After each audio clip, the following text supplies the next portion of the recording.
The Spin-off Podcast Network. Are you making the most of your KiwiSaver investment? Generate is an award-winning KiwiSaver provider with a track record of strong long-term performance. Making a smart decision now could add tens of thousands of dollars by the time you reach retirement. Book a no-obligation chat with a Generate KiwiSaver advisor today at generatekiwisaver.co.nz/get-advice. A copy of the product disclosure statement is available at generatekiwisaver.co.nz. The issuer of the scheme is Generate Investment Management Limited, and of course, past performance does not guarantee future returns. I'm Toby Manhire, and this is Juggernaut, the story of the Fourth Labour Government, a podcast in 6 parts. Doesn't give my opponents much time to run up to an election, does it? This nation is at risk. What do you think you're up to now, you perverted little liar? I could smell the uranium on it as you lean towards it. There's a radical overhaul in the history of New Zealand's administration.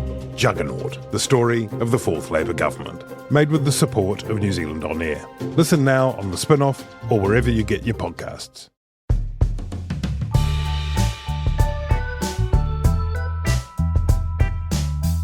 Tēnā koutou katoa, I'm Toby Manhire. This is Gone by Lunchtime.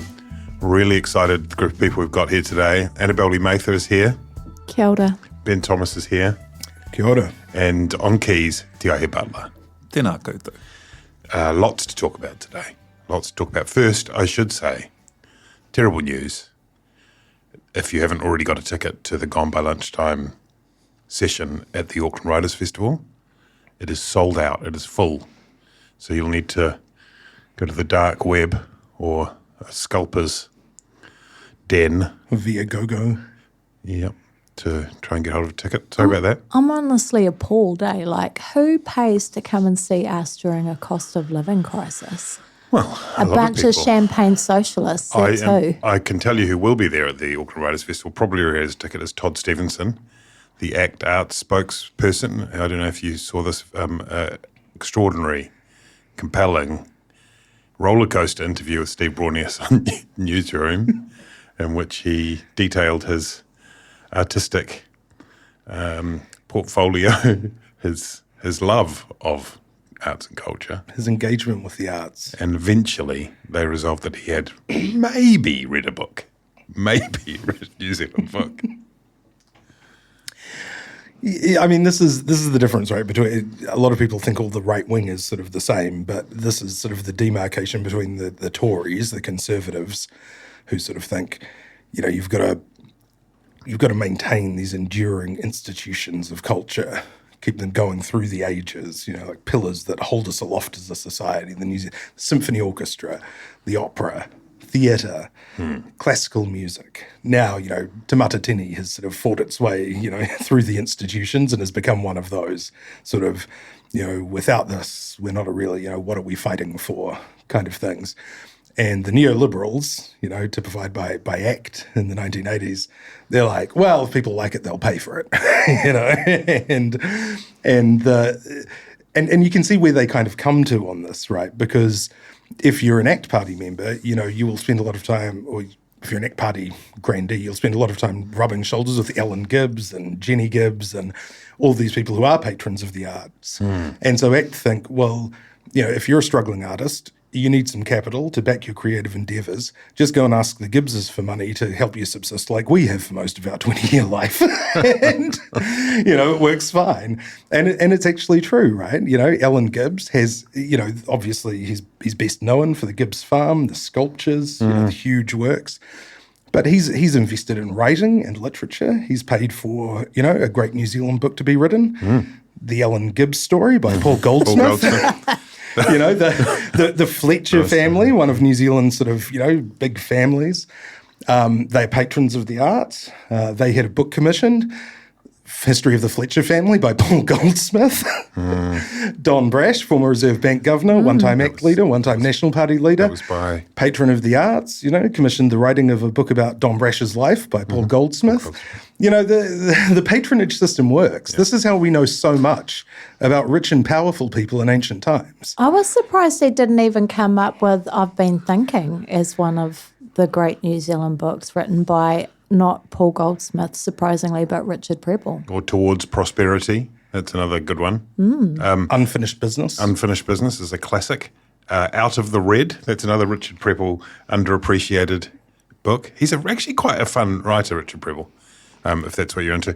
But your thesis, taken to its logical end, Ben Thomas, is that the ACT Party is funded using the same mechanisms as most of the art in New Zealand. Therefore, actually, the ACT Party is the great art installation in contemporary New Zealand. It's an avant-garde piece.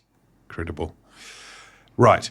It's the 2nd of May. I forgot to say that, so I'm saying it now. It's the 2nd of May in 2024. Lots to talk about. We'll talk about ministerial sackings. We'll talk about the poll that came out at the start of the week. We'll talk about the 7AA Waitangi Tribunal report, Oranga Tamariki, and we'll do some in-depth legal analysis, I imagine. That's the sort of thing we like to do. But first, let's have a word on Winston Peters, who has returned from his many travels abroad and gave a speech last night at Parliament in the Legislative Chamber in which he was going to clear the air about AUKUS. So there was much, we discussed this, I think, on the last pod, there was much confusion about where we were heading on AUKUS. It appeared that the government was getting warmer on their idea. Meanwhile, the Labour opposition getting cooler on the idea. Winston Peters was going to settle that out and clarify it, and he didn't really do that at all in his speech. He just said, no, we're still deciding. We haven't been invited to the ball yet, so how can we possibly go to the ball? And the rest of the speech was just an extended subtweet of Helen Clark and potentially Bob Carr, the former Australian Foreign Minister, who returned this morning in questioning from Corandan on Morning Report, during which Winston Peters said that he was Bob Carr, who had among other things. Bob Carr did say of Pillar 2 AUKUS that it was a fragrant methane-wrapped piece of bullshit, which is, you know, in its own way, a colourful piece of language. Winston Peters was, Carr immediately said, defamatory, and he's now threatening to sue him. So we'll see where that ends. But Annabelle, it's, you know, there's like the two Winstons. There's the statesman Winston, who travels the world and gives speeches at the UN and at Gallipoli and generally does a pretty good job. And then there's the absolute brawler Winston Peters at home. There's the street fighter, scrapper Winston. And this was a coming together. Those two dimensions should never touch each other, but they have touched each other in the last 24 hours. And that's really dangerous, isn't it? When those two Winstons start kind of inhabiting the same dimensional space. It's a little bit like, well, you know, when you're like back in the 80s, parents who have the telephone voice when they answer the phone when they're angry but they're very nice, and then the actual at-home voice, and then sometimes they get confused and they'd answer the phone angry, or they'd accidentally get caught screaming at you on the phone. Very much that. And I think the issue that Winston has is that Bob Carr, unlike Harry Tam, will not be a peace-loving, reasonable kind of guy who will just accept an apology from Winston over being defamed. Does it matter, Ben? I mean, it is, you know, seriously, he's quite good at leaving that stuff in a domestic setting. And this, it's not great, is it? It's squirted out. I mean, really, look, my primary feelings about the matter are that I don't support or agree with what Winston Peters said about Bob Carr or this podcast's decision to repeat it in a public forum. Nothing to do with me. But well, we made it very clear. I mean, in fact, we talked about this with our legal department. David Parker did ask a question in the House under parliamentary privilege today. Yeah, parliamentary privilege is a different matter, though, under the Parliamentary Privileges Act. You say that, but I think what's interesting about it is the way that Luxon has responded to multiple questions in the media today. And usually you would think for such a serious misstep from a deputy prime minister and our, you know, our head diplomat, that you might get something at least as strong as I am very disappointed to hear those comments. They certainly do not reflect the view of the New Zealand government, and I will be speaking to the Minister of Foreign Affairs and Trade about them. They are very unfortunate. But instead, it was a rapturous praise of Winston, what a superb, excellent, brilliant, amazing, laser-focused job he's doing. Right, did he? And then many, many references to Bob Carr and the rough and tumble of politics. And I think it demonstrates that Luxon is really unable to sway or hold his most senior members to account. It's a perennial tricky one, isn't it? The other week, Christopher Luxon mildly chided his two coalition leaders, David Seymour and Winston Peters, for having a go at the Waitangi Tribunal over its attempt to summons Karen Chhour, which we'll talk about later. And then Seymour hit back and said, "Excuse me, if you got an issue, if I had an issue like that, it would come to me direct. How dare you go?" So it's a, and then this is the sort of matter that a leader of a political party should raise with another leader in person rather than through the media, as I intend to do. And so it was a real pushback, you know. And again, look over Luxon's comments about he's the Prime Minister, he decides who the ministers are and who has what portfolios. Seymour again said this week, well, you wouldn't be able to sack an ACT minister without consulting me as the leader. That would be a breach of the coalition agreement and its good faith provisions. So he is, having taken not a bloody nose, but probably having to step back a little bit over the last couple of weeks. It does, maybe got a bit too gun-shy in terms of addressing Peter's comments, which will go much wider than Wellington on this. But he really did fall back onto that. Well, it's not what I would have said. Did he say that's not the way I would have put it? He said that's not the way I would said. have expressed it. Yeah, that's the other thing too is post Simmonds and Melissa Lee getting sacked, it looks a bit unfair. Like, yes, the disability stuff was absolutely terrible and she deserved a good telling off. Melissa Lee publicly dumped in a very mana disenhancing way for far, far lesser crimes, in my view. So it just seems to be, an example of unfairness in the approach of managing this cabinet. That was in much of the discussion around those demotions, which saw Penny Simmonds lose the disability issues portfolio after that kind of catastrophic bungling of the issue around funding for people with disabilities and carers.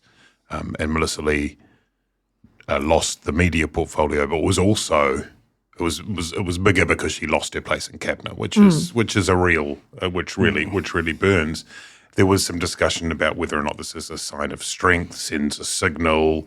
It's kind of that puts everyone on notice. Well, yes, it puts everyone on notice except those who happen to be ministers from the other parties, because they have immunity, it seems to be. Because it doesn't Casey Costello would be pretty high up the list, right? Like, to look at other people who have been Exactly. It kind of underlines that it wasn't a show of strength, because if you're only showing strength when it comes to beating up the skinny kids, then is that really a show of strength?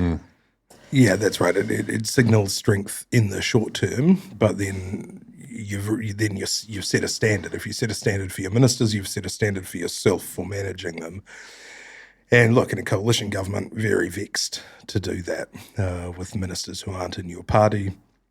Also, just problematic because Melissa Lee, she found herself on the tough end of a sort of media firestorm. That was the extent of her ills, really, was that she couldn't respond in these interviews where she'd essentially been gagged in any case from talking about the process, from talking about what was happening. Luxon sort of said, and presumably the Ninth Floor briefed to Newsroom about how Melissa Lee's, her solutions had not been adequate. She hadn't performed well enough in coming up with a response to what was happening in the news and media and the broadcast industry. Generally, if you've come up with an inadequate policy response, if the Prime Minister or his team or the leadership know what they want done, you just tell the minister to do it. And that doesn't seem to be the case here. I think it's that they still don't have a solution. But, we're kind of, holding Melissa responsible for there not being an elegant solution to, very, very long-standing and powerful trends in the media.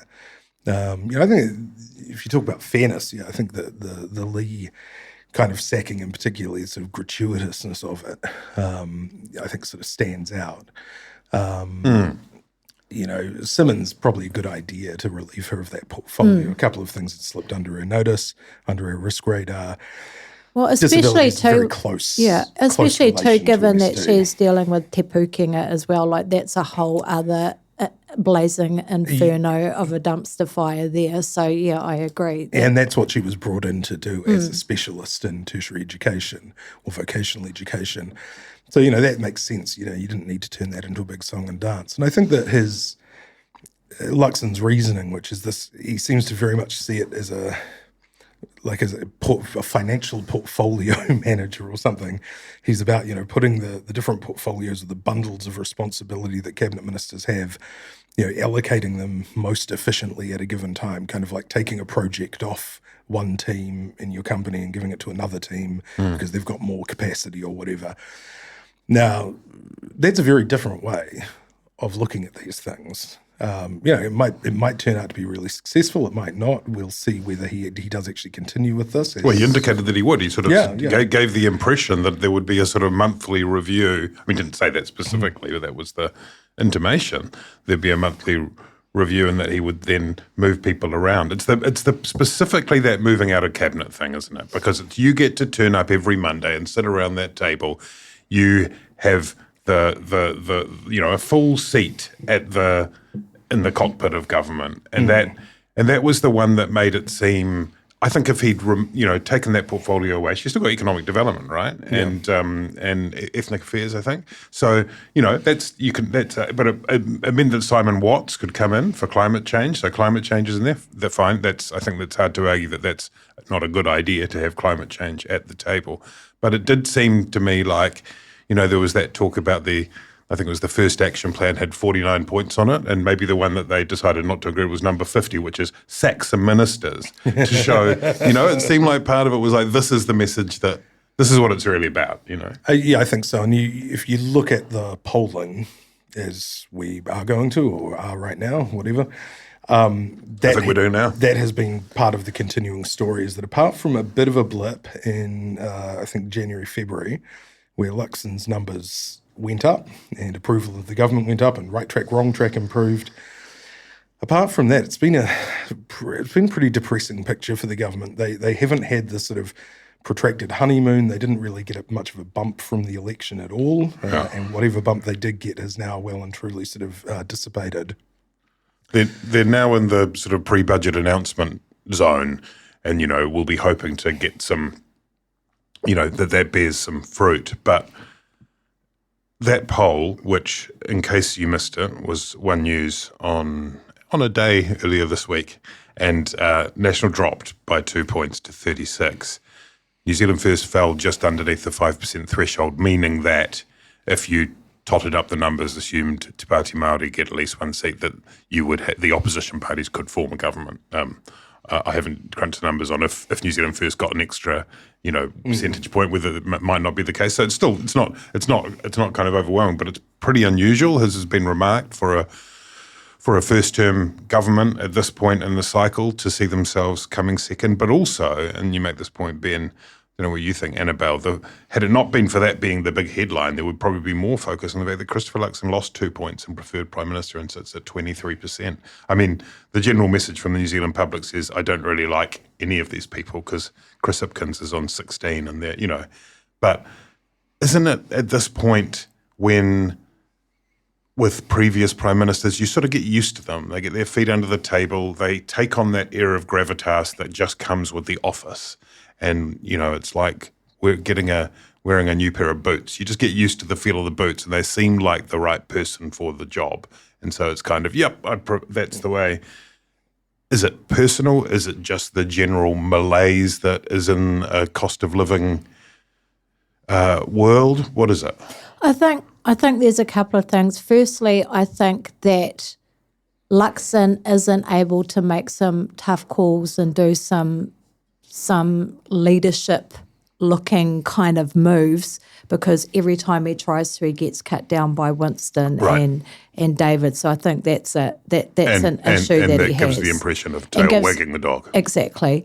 I think the other thing is, I listened to an interview with Ben and Simon Wilson earlier this week, and I thought... Ben Thomas. Oh, yeah. Do you know him? Oh, very good. He's very good. Yeah. I was listening to an interview earlier this week with Ben Thomas and Simon Wilson on RNZ, and Simon made the point that this government appears to be continuously punching down in a way that that voters didn't necessarily sign up for, such as, school lunches, that kind of thing. And that doesn't get the endorphins going. People don't feel good when you're reading every day about unemployment rising, all these different sort of issues that weren't really a part of the narrative during the election. And I think, it's there hasn't been enough good vibes. In terms of policies, we've seen a lot of slashing and cutting and getting rid of, and then the policies that have been passed, like the interest for landlords, it's a very small pool of New Zealanders who benefit from it. So for the vast majority, you come away not feeling great about what's happening in the country.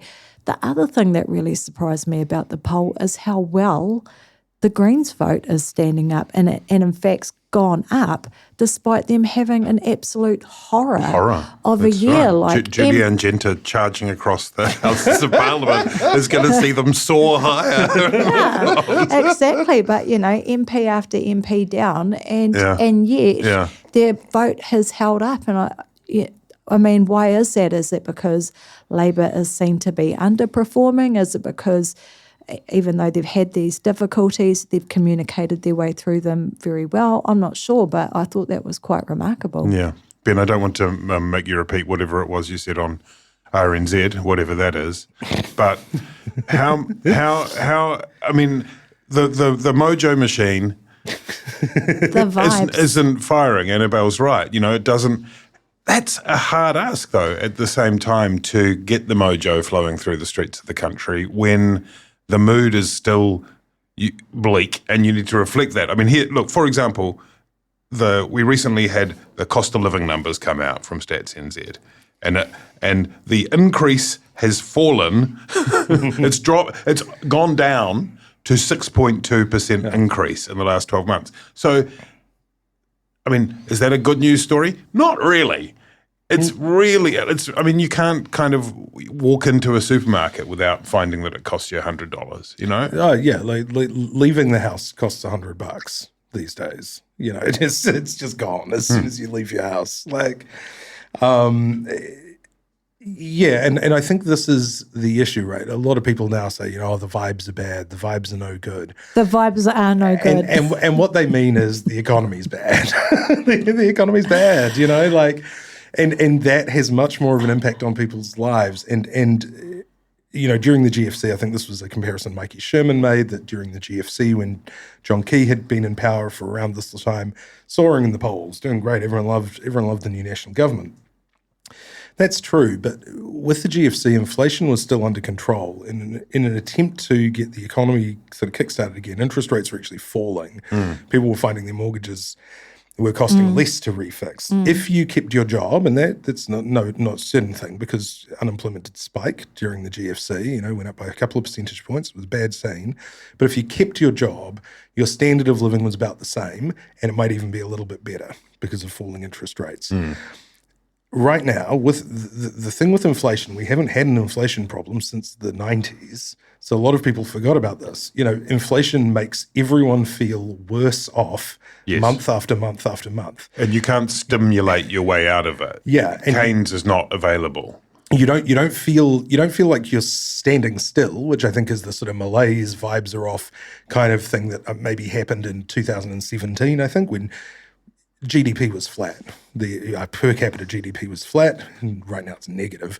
People didn't feel like they were getting ahead. They felt things were getting more crowded. Right now, people are finding that they just have less money every day, every week they go to work and come back. And that just has such an impact on the country. And you're right, the buzz of the news in general is job cuts. I saw today, New Zealand Fashion Week's been cancelled this year. The kinds of things that sort of add colour and flavour and interest to life are kind of being sort of whittled down because things are hard out there. People don't have a lot of disposable cash. And at the same time, even getting up, going to work is a grind for people. Rents are up 8% according to Trade Me, which is not the most reliable figures, but it's still an indication of the mood. But it also doesn't help when you've got Luxon saying, reacting to the polls by saying stuff like, look, people are feeling it, they're doing it tough, but we're the government that will make the tough decisions like, punishing people for being on the benefit and stuff. I'm like, it's hard for us too. Yeah. It's really hard. How do you think I felt? I was the person who had to kick them out of the house. Hey, but listen, me and T.I. here, we've been thinking a lot about the vibes.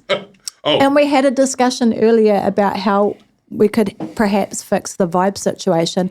And what we think... For the podcast or the country? No, for the country. Okay. This is some free advice for the marketing department and Christopher Luxon's government, who have been absorbed, I think, by the broadcasting department. I'm not sure. Anyway, right. What we think he should do, he just needs a little bit of this every time he says something like, we're not afraid to punish the people on the benefit. It just changes the whole mood of it. Yes. He just needs a bit of someone to stand next to him and just do that at the press like conferences and stuff. Yeah. Okay. Wow. Did you see the photo of him with John Key and he in their their t-shirts with the kind of basketball? Yes. What was that? What were those numbers? That was which prime minister they were. Key's the 38th. He's the 42nd. And I really like that Luxon is a merch guy. I like that, you feel like, he was the sort of guy who wore his Lever's jersey for 3 years through university. And then he went overseas to work for Unilever and saw, sports teams and NBA stores and stuff. And was like, I'm home, That every year he does that Christmas tradition with his family where they take a photo and they're all wearing matching pajamas. Oh, God. And... yeah, I actually really like. I totally unironically really like it, and I think you would love the Kardashians because they're big on merch, and they also wear matching Christmas pajamas. I think he just needs to get every New Zealander a baseball shirt with their name on it and Team Kiwi on the back. Team of 5 million. Team of 5 million. Copyright it. Yeah. Make sure Ardern gets no credit for it. And then we all face it together, I love it. I saw Chris Bishop at that could be what he spends his 50 grand pay rise on. I saw Chris Bishop at a thing in Wellington yesterday and suggested to him that he should go into the next cabinet meeting wearing 43 t-shirt with 43 on it. I said he's up to that challenge or not. I love it.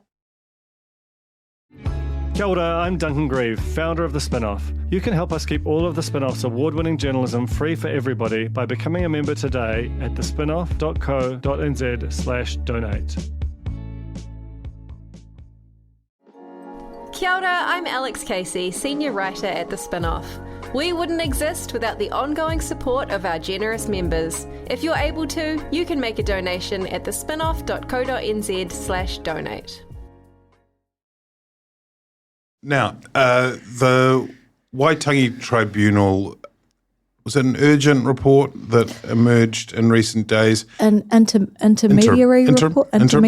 A report. It was an urgent hearing, and they did an interim report. Okay. I knew it was a word that started with an I, but I can't think after which the one. urgent judicial review application to the High Court from the Minister. So there's two sort of connected but separate pieces to this story, really, which we should probably deal with one by one.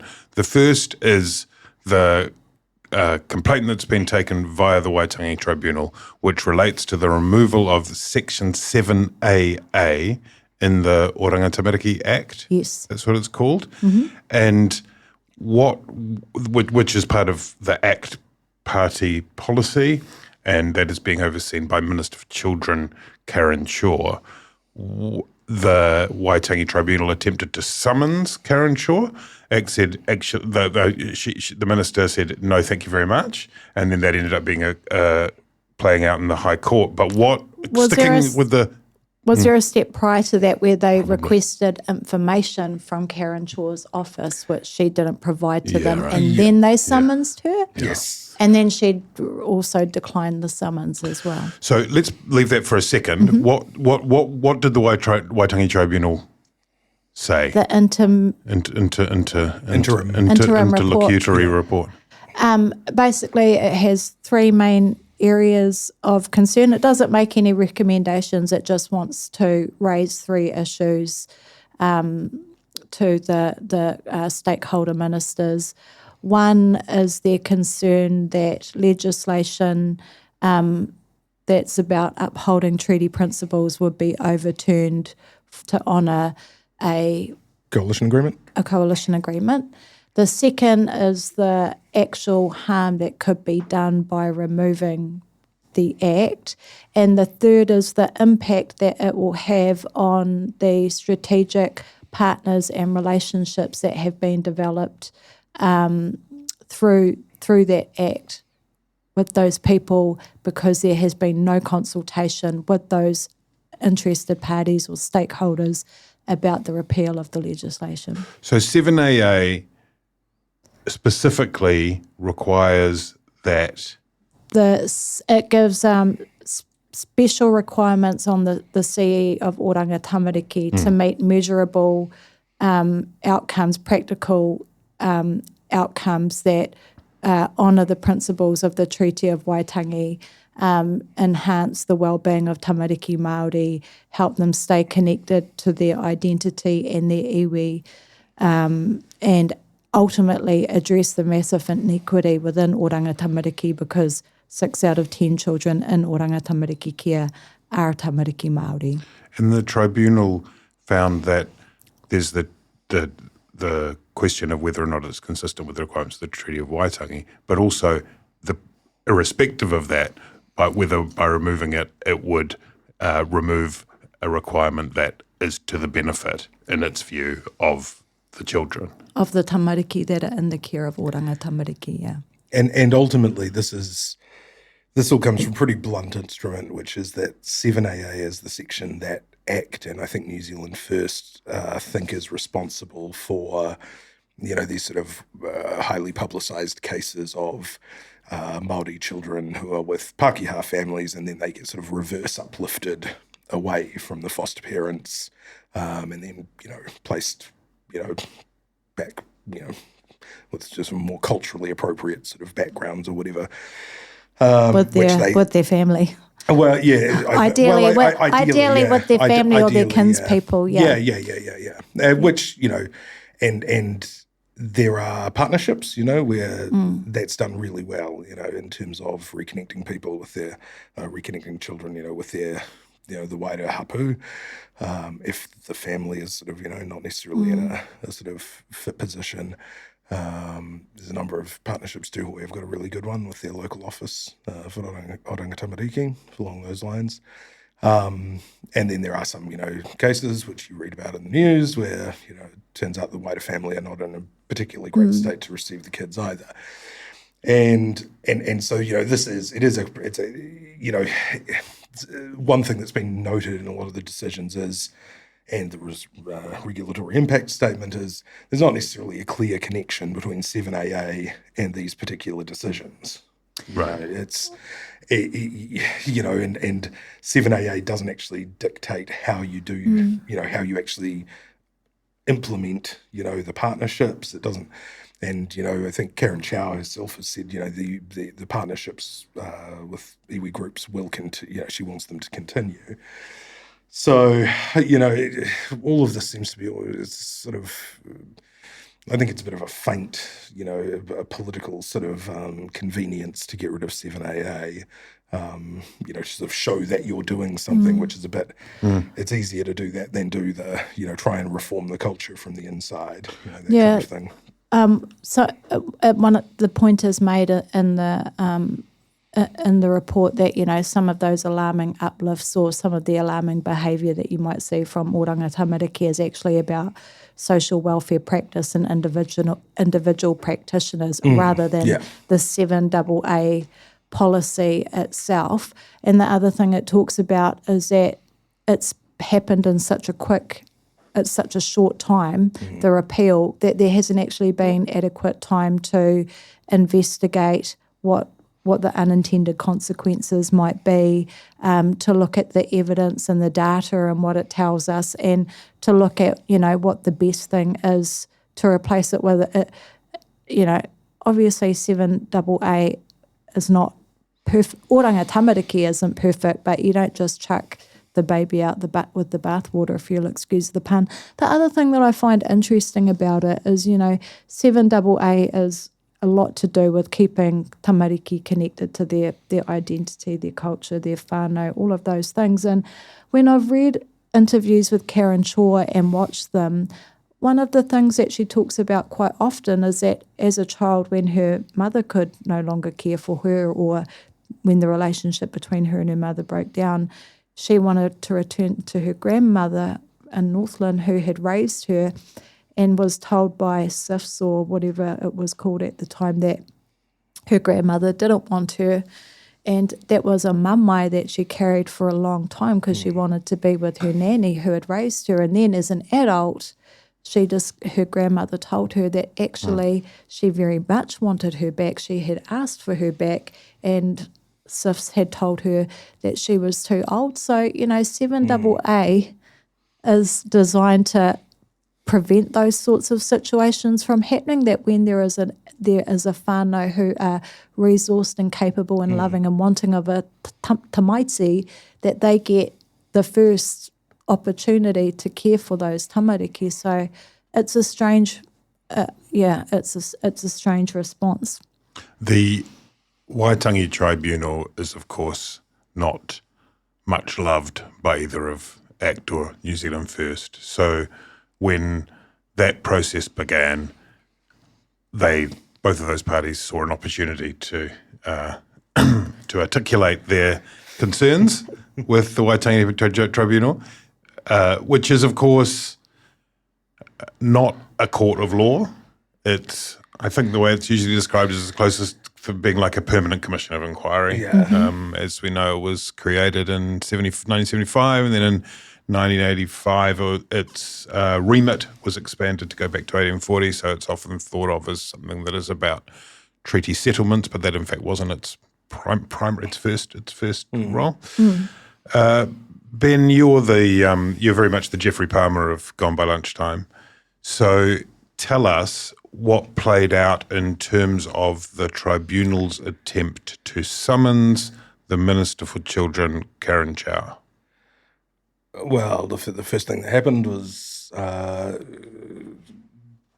Crown invoked the principle of comity, which is which is about the separation of powers. It basically says that the courts shouldn't be poking their nose into what Parliament is doing when it's running its own business, and that Parliament should not poke its nose into what the courts are doing. So that's why we see that, ministers like Stuart Nash can get into real trouble when they talk about decisions by judges, because you're not meant to do that as a minister. You're meant to leave the judges to it. They interpret the law.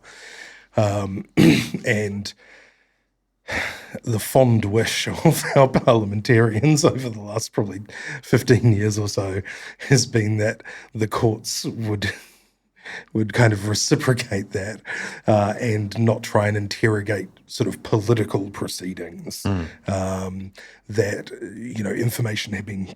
So the Waitangi Tribunal was, it has a very, very wide ambit in terms of the things that it can look for in terms of something that is either going to harm Māori or is a breach of the principles of the treaty. And it seemed to be getting a reasonable way into kind of basically just wanting to sort of put the minister up and kind of scold her and sort of try and figure out what was in her mind. Yeah. But that's because she didn't provide the information that she asked for. But also, like, what would be wrong with wanting to understand the motivation for getting, Yeah, I think it was getting off base when they were, the original questions that were provided were, what consultation's been done, do you have any advice on the effects, et cetera, et cetera. Now you kind of, once they've said, look, this was put in because it was in it, this was signed off by Cabinet because it was in the coalition agreement, and that's about it. You kind of know what's happening there. I don't think you gain anything more by sort of trying to probe Karen Chhour's subjective experience of this. You know that consultation hasn't really been done, that it was just a promise. So look, I think the tribunal was sort of overstepping the mark a bit, and the court in the end the High Court found that there was nothing that the minister would be able to produce under questioning that was necessary, for the tribunal's decision-making about whether there was a breach here. And in terms of, because what we're talking about is a prospective law change. So you're talking about, intentions and subjective thoughts. And that's not really there. That's not what the tribunal is meant to be interrogating. They're not trying to interrogate, are you a good person? They're trying to look at, what will the effects of this be? Can I say that what I find hilarious is literally, like, all this kōrero about democracy and separation of powers and media independence, and all of the politicians, like, kick the shit out of the media all the time. And we've seen, like, a rise in politicians who are kicking the shit out of, like, the Waitangi Tribunal and just the courts in general, and, Labour and others, both. But the one tapu agency, organisation, body in New Zealand that no one will ever talk shit about is the Remuneration Commission. Like, everyone's like, I cannot possibly say, because they are tapu and independent, and I shall not venture an opinion. It's just like three dudes, who work part-time, who are like, yeah, fuck, pay them this much. If it was chicks, if there was women on that commission, no one would be getting a pay rise. Oh, wow, what a take. In my view. What a take. Amazing. Good. Well, I think we've solved all of that. Good to have had some thorough legal, political, moral analysis of the week, and also to bring back to the nation some good vibes.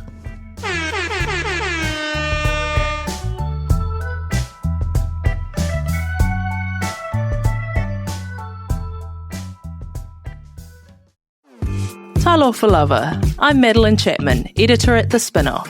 If you have the means, consider supporting our high-quality journalism by becoming a Spinoff member. Sign up now at thespinoff.co.nz/donate. Kia ora e te iwi, Te Aihe Butler here, podcast manager at The Spinoff. If you enjoy listening to our podcasts, consider supporting our mahi by signing up to become a Spinoff member at thespinoff.co.nz/donate. The Spinoff Podcast Network.